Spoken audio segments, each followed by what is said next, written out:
Are you giving your child a dose of vitamin N? Do you know where to find it in your home? We're raising up kids to be godly kids and godly adults someday. And we're not apologizing for it. You know, just because somebody disagrees with our worldview, we can still love them, but we're not gonna adapt to a worldview that's contrary to Scripture. And this is where vitamin N is no for now, but not forever.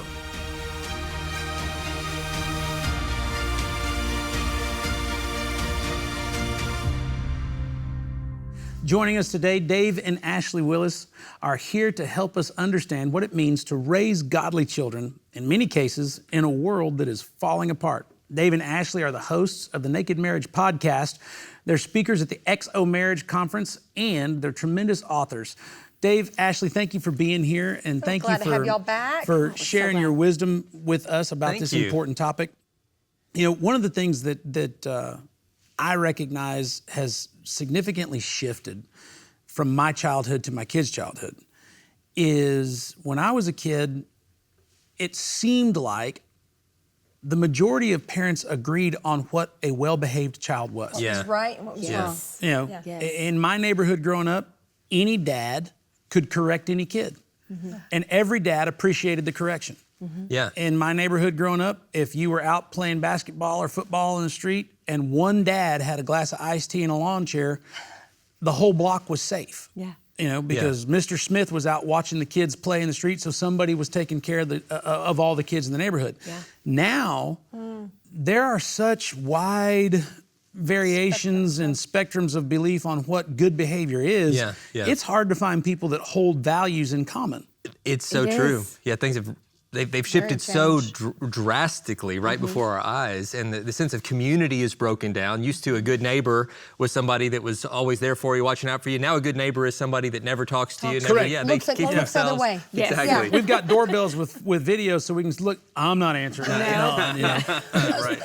So where do you look, and how do you define those values in your family, and then establish them for your children? Because everything that they're exposed to is very different. Well, I think that God calls us as Christians really to not only kind of fit culture, but to establish culture wherever we go. To say, like in our home, this is going to be the culture. It's going to be one of respect, biblical values. And as far as we can in the community around us, we're going to live that out and love people that way, even if it's weird to them. I think within our churches, you know, we need to be creating culture that does the same, that reinforces some of those principles you were talking about. We're looking out for each other. We're raising up kids to be godly kids and godly adults someday.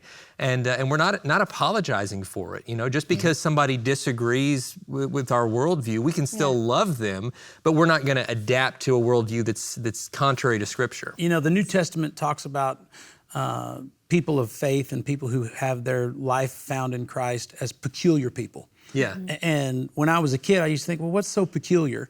Right. But now, when you look at the values that you hold in a family of faith versus the values of the world, you are peculiar. Mm-hmm. Yeah. You know, dad is sir, mom is ma'am. You use words. You know, I mean, my kids communicate. Mm-hmm. And people tell me all the time, like, your kids are really well-spoken. And I'm like, no, they just talk. Right. You know? We make them talk. As opposed to kids that look at you and go, it seems peculiar, but it's appropriate because this is how you were supposed to interact. When you live in a world where we can't put any pressure on them, we have to, keep them. Yeah, we have to keep them from every kind of struggle. Where do you as a parent realize, and how do you go about it to where, hey, it's okay if my friends, my peers don't agree with how I parent. The outcome that I'm looking for in my kid is what I'm interested in. I think it's good to agree on those things and talk about it as a family. And, you know, we've had, even in our community that has a lot of Christian people, we decided a long time ago, we were like, we want to be that home where we can invite kids from all walks of life in. Because even though we are, you know, there's a lot of Christians in our community, we're in a military community, you have people from all walks of life, in different belief systems. We had some neighborhood kids that spent a lot of time at our house, and we love that. We wanted to be that house. We had a trampoline, we bought that specifically, not only for our children, but so that neighborhood kids could come through. And there was one day we were having pizza, we do pizza on Fridays, and the kids came home from school, and these kids were there with them. And Dave said, well, let me bless the meal. And he goes, and in fact, I'm going to say a special prayer for our friends that are here all the time. So we all said our prayer, and he prayed specifically for these kids. And after the prayer, the kids looked kind of astonished, and they looked at us and they said, that is the first time anyone's ever prayed for me. Wow. And they were a little teary-eyed, and they were like, that was so nice, thank you. And we come to find out that their parents were not believers, and it was because there had been a lot of loss in their life. And, as a family, when they were not there, when those kids weren't in the room, our kids, we were talking about it with them, and we got to share with them, listen, we may be different, but we're supposed to be a light to the world. Yeah. And this is a wonderful opportunity to love our friends. One of the words we use to describe love and affection is warmth. Yes, warmth. And when people who are lost in a cold world feel the warmth of the affection in your home, they crave it. They crave it. Yeah. I never had to wonder what friends that I had as a child were longing for family because they were the ones like, hey, what's going on at your house this weekend? And I'm like, dude, get out of my back pocket. You're always with me. But it was because the environment that they felt in my home was something that, they were dying for it. Mom and dad sitting down at the table and sharing food together. They never ate together, Dad asking you how your day went. Their dads never talked to them, all these details that I took for granted that I was just in this environment of comfort, they were craving. Yeah. And I think it helps people that might feel like, hey, we're the lone rangers of righteousness out here trying to raise our family in the biblical manner. The world wants what you have. Yes, they do. They're desperate for it. The kids especially. Absolutely. Yes. Talking about putting your, y'all talk about how to have God, your husband, your kids third. And that's one of the questions. They're like, one of the moms says, but I always want to look at my husband as he's one of my fourth kids. How do you balance that? And how do you get that in alignment of according to what God's word says? First, for a man, never put yourself in a position where your wife feels like she has to raise you. You need to be responsible, to be a responsible man. But wives never treat your husband, and husbands don't treat your wives as a child. But that's going to mess up the whole dynamic. You married a partner, not an extra kid. And so I think whenever we take on that dynamic in marriage, it really throws things all out of balance. There's times where I'll look at Kendal and be, look, I'm the one that gave you the 4. I'm not the 5th of 4. And she's nurturing. She's making sure that all these details are taken care of. And I think as a husband, it's important for me to realize why she's doing it. Yes. She's taking care of the household, and I'm part of the household, so she wants to take care of me too. But at the same time, to be able to say, no, I'm a little different. I get to make my own decisions here. We can talk about those things, but be willing to balance the two so that you don't find yourself stuck in, well, this is just how it goes in our house, and we don't have any identity or relationship outside of raising these kids. Exactly. Because that becomes a problem when the kids leave. Who are you now? Yeah, you have an empty nest and an empty marriage. When you let your kids see the example of a strong marriage, you put your marriage first, that actually, it doesn't hurt the kids, it helps the kids. It gives them security, it gives them strength, it gives them an example to follow. And then after those kids move up and move out, then your marriage is in a place where you can enjoy each other the rest of your lives, keep building that legacy multi-generationally.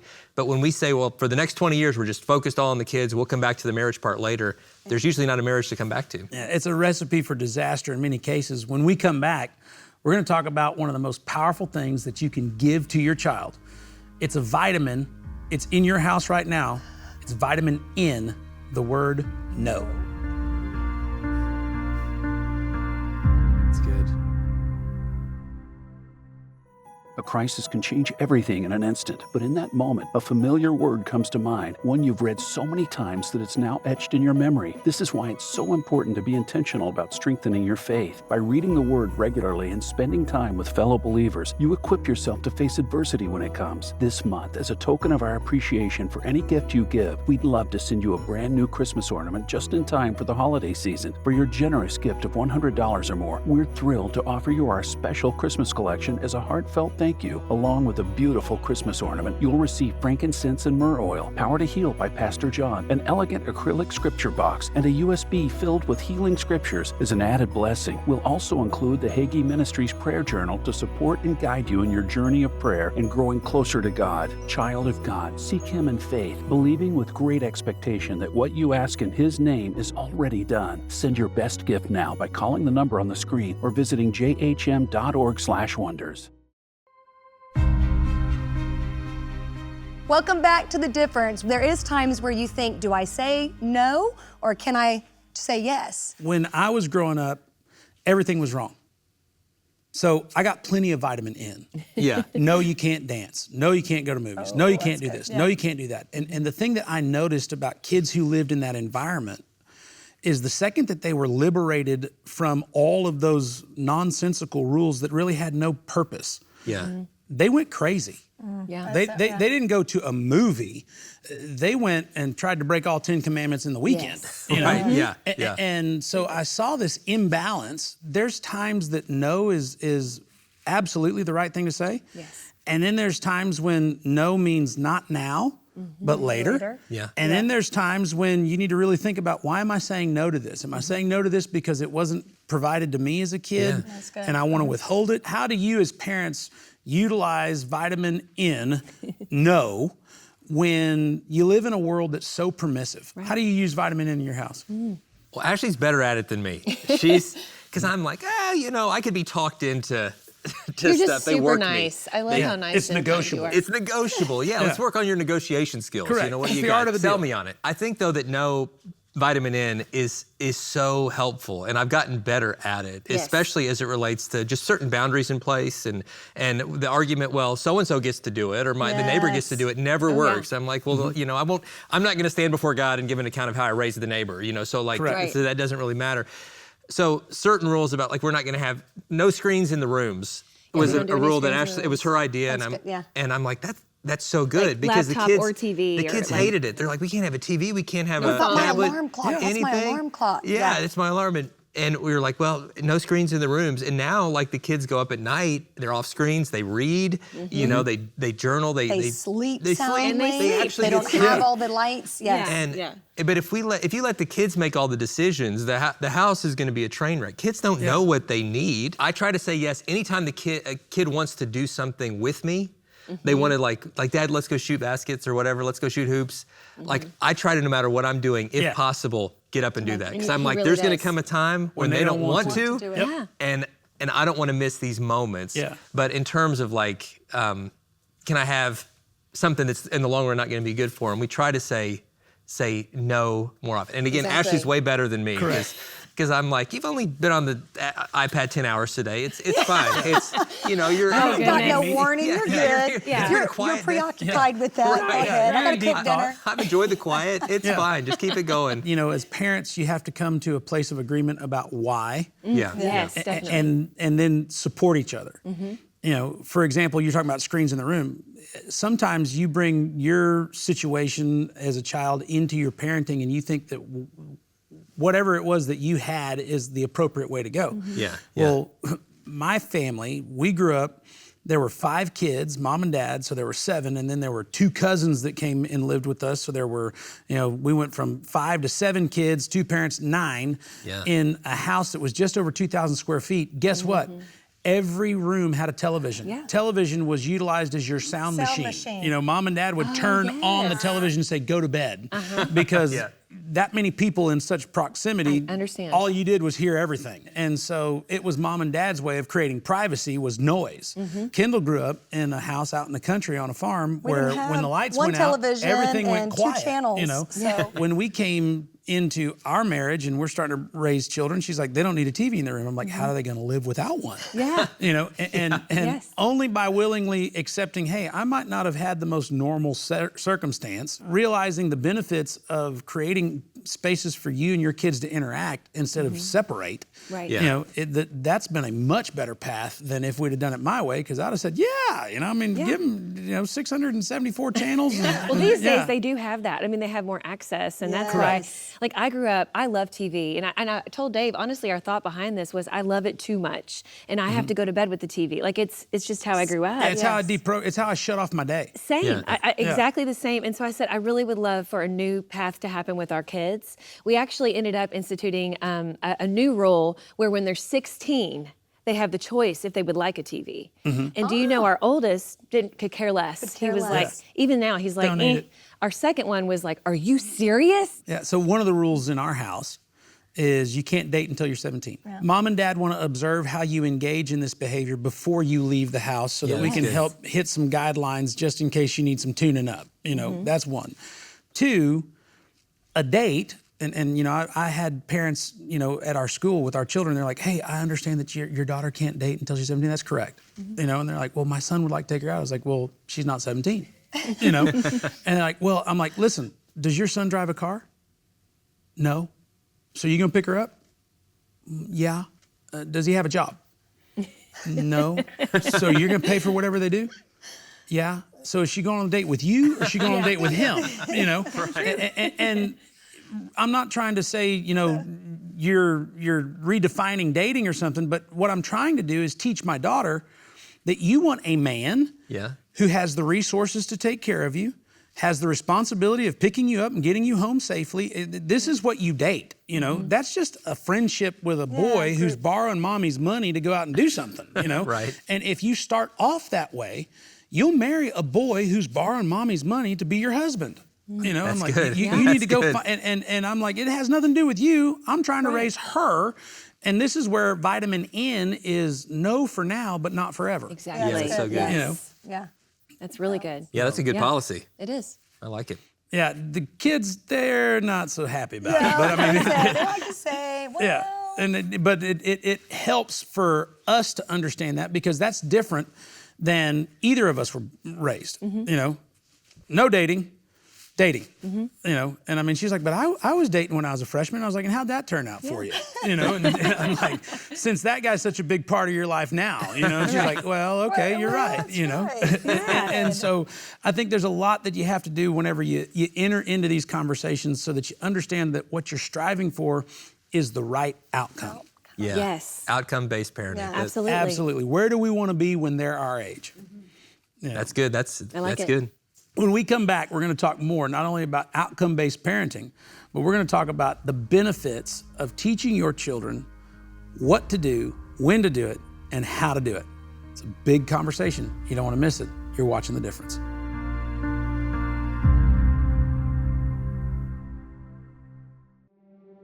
I'm so grateful that I chose differently. I'm so happy that I chose you. I get to see you become the person God intended you to be. I'm grateful for Sanctuary of Hope, for preparing me, for guiding me. Most importantly, Sanctuary of Hope is my safe place.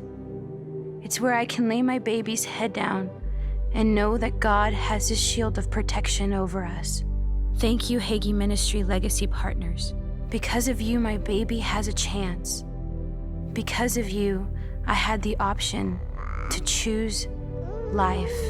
There has never been a better time to share the love of Christ with a mother and a child than right now. When you partner with Hagee Ministries, your legacy impacts lives and transforms a nation. Call today or go to jhm.org/partner. This is a hot button issue, teaching your kids about pornography, letting them know that this exists. Because a lot of times when kids are first exposed to pornography, they're not looking for it, it's looking for them.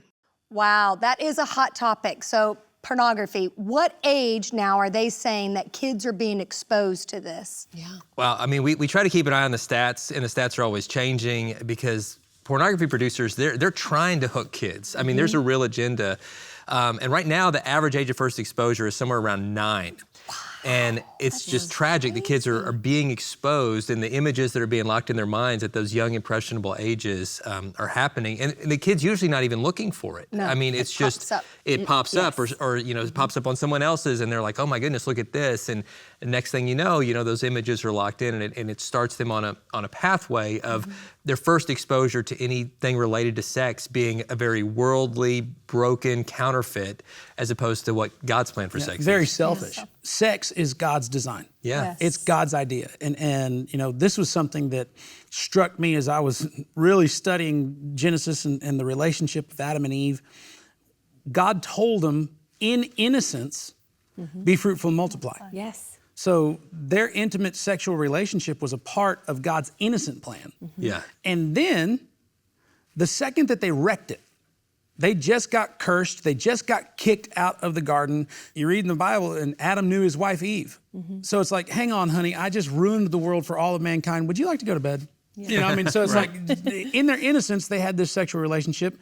And then when they are in a fallen state, they had a sexual relationship. And what hit me is, there's a right and a wrong way to do everything. Absolutely, yeah. In their innocence, their intention was to gratify one another.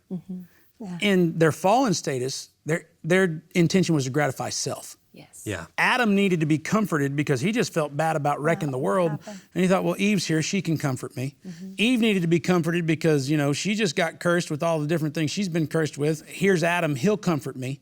And even in biblical marriages, even in our relationships, whenever you are engaging in this intimate and beautiful thing that God created, if you're engaging in it without the intent of gratifying your partner, you're not doing it in the way that God designed it to be done. Right. This is something that your children should know about, and the world is doing everything it can to pervert it because pornography is all about self-satisfaction, self-fulfillment. It is a total and complete perversion of what God intended. I've lived that from having had a past problem with pornography, but we do a lot of work trying to help people break free. On the Naked Marriage podcast recently, we interviewed a guy named Joshua Broom, who's an inspiration. He's a pastor now, born-again follower of Jesus, but in his earlier life, he had been in the adult film industry as an actor in that world. He got kind of pulled into it through deception as a very, very young man. He talks about the brokenness in it. He said in the decade since I've left, he said, I have about 100 people that I know of that are associates or friends who are now dead by either suicide or drug overdose. Behind that kind of glossy veneer that those adult film producers are creating, there is a brokenness and a desperation and a hurt that is involved in almost every person who's involved in it. And so it's just one of those areas where I think the enemy is trying to push that out and convince people this is what sex is supposed to be. But God's plan is something, so much better. It's so much more beautiful. But we have to commit first before we teach our kids. We've got to commit first that this is not going to be a part of our lives. That's right. I was going to say, it starts with that's you. where it starts. It does. 100%. It does. And how you bring it up to your kids. I think it's important too, as parents, if they do have a video that they show you, let them be comfortable talking to you about, because if you are like, oh, you should not be looking at that, they're going to end up hiding things from you. Exactly. So an open communication about sex, about pornography, so they'll come to you with those questions rather than hide it from you. Exactly. And let me tell you, that's hard sometimes. Like, we want to be that safe place. And when your kids see you as that and come to you, they're going to ask you questions that you may not even at the time be equipped, and you cannot act shocked. Like, I mean, I've had moments where they'll You may have to step out of the room for a second and then come back in and deal with it. Seriously. Or you just look at them and all the courage, you say, ask your mother. Yeah. That's right. She'll tell Mom you. knows. She's the not nurse. me. Go talk to her. Ask your mom. I She's don't know. medically trained. That's right. She's a professional. But it is so true, because you can feel ill-equipped, but it's like you can tell them, listen, I'm so glad you came to me. Yes. I don't always have all the answers, but you know what? I'm going to go find them, because I don't, I tell our kids, I'm like, don't go looking on the internet. No. Don't go even asking your friends. I'm glad you came to me. I'm going to tell you honestly what this is, because a lot of times they'll have questions about some slang term for something sexual, or just general And the questions. terms change. And they do. I'm like, They well, that's do. not what we called it. Exactly. That's what we're doing. I know, it's so true, but we educate ourselves, and it's not, I really had to train myself to not be shocked, and they still come back. I mean, the kids still come back and ask questions, and that's such a goal for us as parents. Yes. We always want them to feel comfortable to come to us. And I know with Matt, he would take the boys and say, come lay down on the bed. We're going to have a man's cave talk. So I went to our son, our oldest son. His friend's mother's called and was like, our son's been asking some questions. If your son says these words, maybe he heard them from my son. And, Kendal comes to me and she says, what do you think about this? And I said, not a chance. And she says, why? I said, well, that particular boy is the youngest of 4. He's got 3 older brothers. Of course he's heard those words. Yeah. Right. And I said, ours is the oldest boy. He has no context for this. Right. And Yeah. she's like, you need to go talk to him. And I'm like, not at 8 years You old. need to go talk to Yeah, and she's sending me in there, And so I was trying to figure out, how do I open up this conversation without stripping his innocence? Yeah. Yes. I sat down with him and I was like, son, this is your bed, this is your bedroom. I said, if I ever come in here and you see me take off my boots, take off my socks, and lay on the bed, I was like, we're no longer in your bedroom, we're now in manland. And he's like, manland? I love manland, Dad. And I'm like, and I was like, and when we go to manland, we're gonna talk man to man. Man to man, I love man to man, Dad. And I'm like, anything you wanna know as a man, you ask me. Any word you wanna say, you say it. I said, anything that we need to discuss, you discuss it. But when I get out of manland, I'm gonna put my socks and my boots back on. We're back in the house. You're now the son, I'm the dad. Manland's over. And there's like 2 minutes of awkward silence. And I'm like, Lord, please don't let him have any questions. Please don't let him have any questions, please. And he's like, Dad, I was wondering. And I'm like, okay. And he's like, in WWE, when they pour beer on the opponent, is that legal? And I'm like, it most certainly is not, and that's just a stunt, son. That's not even beer. It's apple juice, which I was relieved that we were talking about something as silly as wrestling, right? Yes. And I get up and walk out of the room, and Kendall's like got her ear to the door. I'm right there listening. And I she's gotta like, make sure the I terms. heard talking. What did he say? said, And what I'm did like, he say? nothing. Tell me. And It's manland. I yeah, can't reveal exactly. it. I'm like, and so you have to find ways to have this conversation. But I think one of the powerful things that we saw in your clip there, in tough topics, let your kids know you know about it.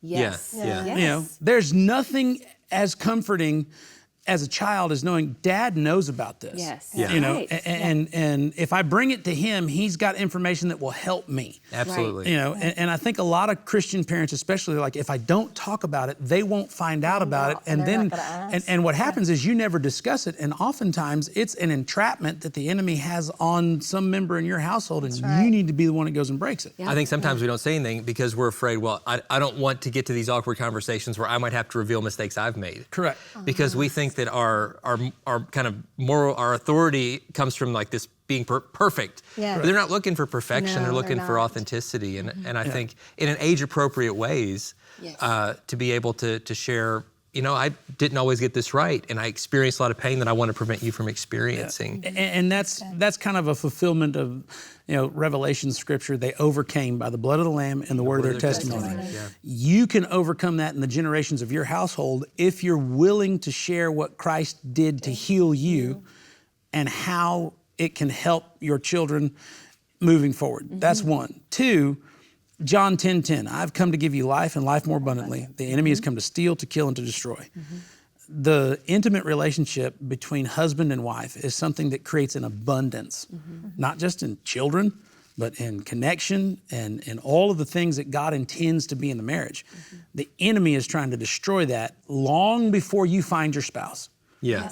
And if you can help your children discern the difference between those two things, then they can declare one to be counterfeit and the other to be something that God has for a benefit. Yeah, that's good. And so I think that, helping them understand the difference between no, not now, and never, it's something every one of us has faced, and here's how we overcame it, and here's the benefit of doing it God's way versus the consequences of doing it the world's way. If you're looking for information to help you and your family continue to grow in God's principles, in His truth, to help your marriage, to strengthen your children, I encourage you to go find more content from Dave and Ashley. You can go to the Naked Marriage Podcast. You can find their books covering a myriad of topics. Some of them we discussed on our program today, so much more that we didn't have the time to get into. And if you see an XO conference that you can get to, I cannot tell you enough, get there as fast as you can because you'll be better for it. Kendal and I want to thank you for joining us today. You're watching The Difference.